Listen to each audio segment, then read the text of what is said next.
yan? Sino? Oh, si Emma nga! Oh, Uy, kuya, Emma! Di ba galing ka sa trabaho? Ano na? Kumusta? Uy, Emma. Bakit nga ba hindi pinapalabas ng amo mo yung anak niya? Masungit ba yung Olive? Oh, tsaka ano ba yung sakit ng anak? Ako, pasensya na po kayo. Hindi ko masasagot yung tanong niyo, ha. Uwi na ako. Magluluto pa ako, Nay. Sabay na tayo. Hintayin mo ko, uy. Sige na mga beses, ha. Bukas ulit. Okay, Uy, sige. hintay, Bye-bye. Emma! Uy, tara Ano siya ba yun? tayo. Emma, ano? Uy, ba't mukha ka nautangan na 1 milyon, ha? Ano nangyari? Nay, kumuntik na ako mawalan ng trabaho kanina. Anong ginawa mo? Bakit nagalit yung amo mo? Nay, pinuntahan ko lang naman yung anak niya doon sa kwarto. Ano? Hindi ko maintindihan. Pinuntahan mo lang sa kwarto, tapos nagalit na? Baka siyempre, pinoprotektahan niya yung anak niya. Sakitin daw yun eh. Hayaan mo.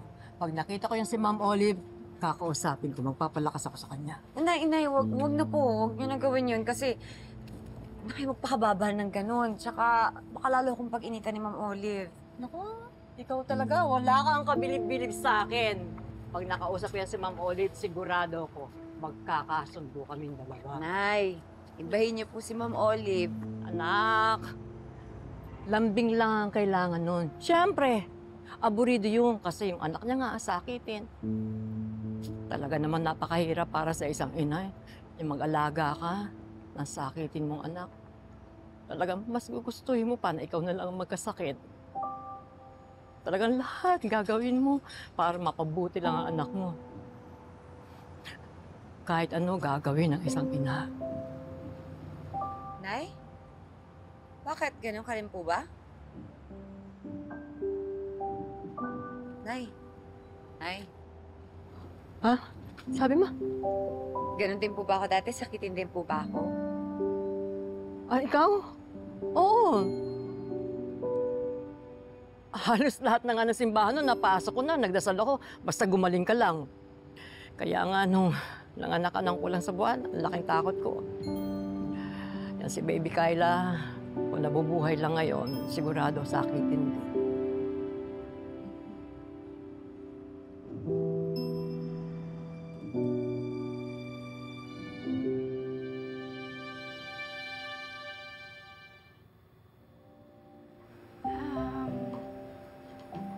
Ate Flor, Yes? may bago ba tayong helper? Kasi parang may narinig akong bagong boses eh. Oo, meron. Si Emma. Bago nating labandera. Emma?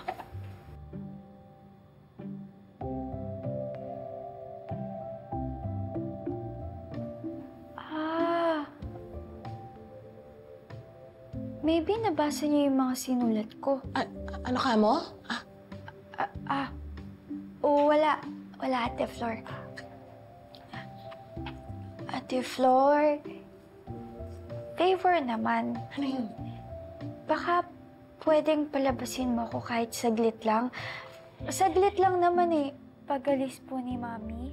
Okay Ayoko mawalan ng trabaho. Please lang. Ito naman. O siya, dito ka muna. Bababa ko lang to, ha?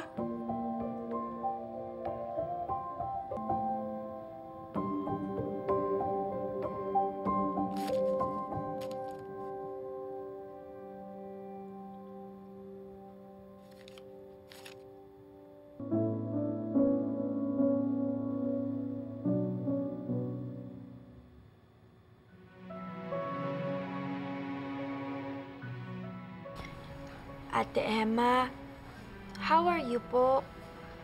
Muntik na po akong mawalan ng hope. Thank God, binigyan niya ako ng hope dahil sa message niyo.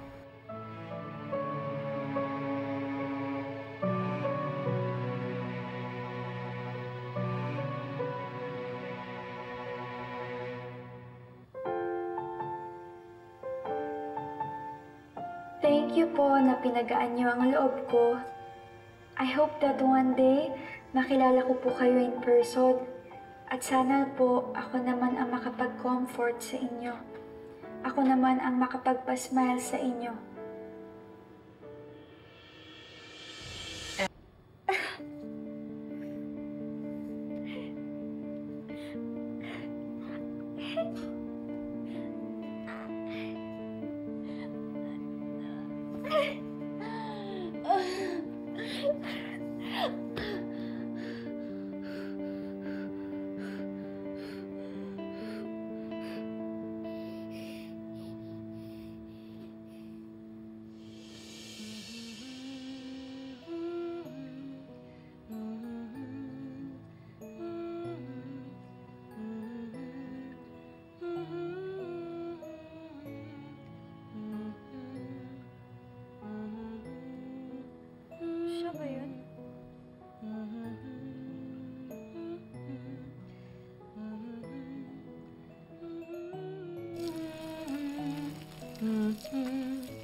Si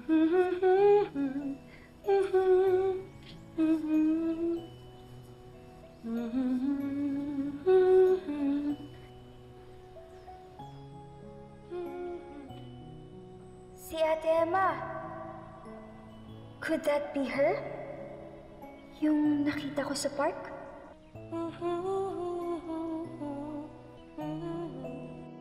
Wait, siya nga yata. Tahan na